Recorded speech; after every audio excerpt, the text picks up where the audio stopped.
Hello, हम रमा अनुपमा अहाँ सब गोटा के प्रणाम आ स्वागत करै छी। एक चैतावर सुना रहल छी। जँ नीक लागे तऽ लाइक शेयर कमेंट जरूर करब और चैनल के सब्सक्राइब कऽ लेब।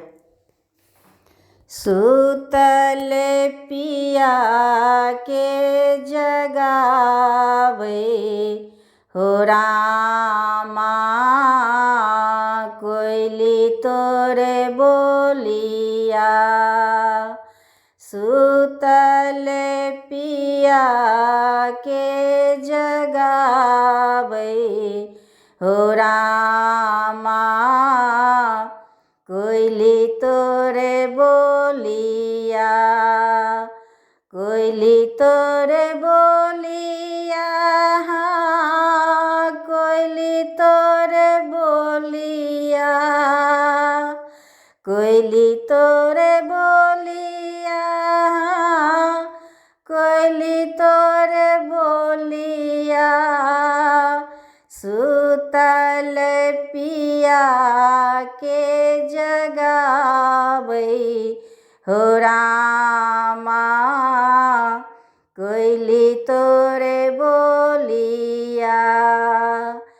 आन दिन बोले कोयली भोरे भिन सरबा।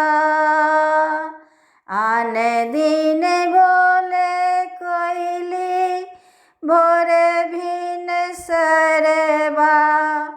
आजू बोले अधिरतिया हो रामा, चैत महीनमा।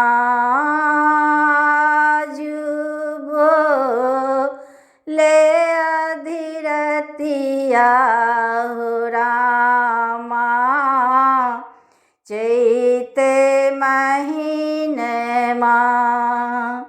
तोरे बोली सुन का पिया मोर जागल। तोरे बोली सुन का पिया मोर जागल। उठ चलल परदेसवा हो रामा, चैत महीनमा। उठ चलल परदेसवा हो रामा, चैत महीनमा। होएत परात कोयली खोएत उजारब। होयत परात कोयली खोत उजारब। काटब चनन घन गछिया हो रामा, चैत महीनमा। काटब चनन घन गछिया हो रामा, चैत महीनमा। ई हम जनितौं पिया चल जेता।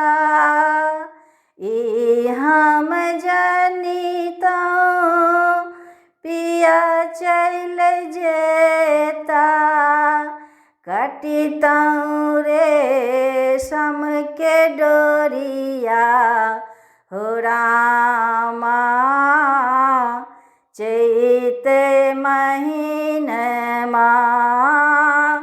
कटितौं रेशम के डोरिया हो रामा, चैत महीनमा।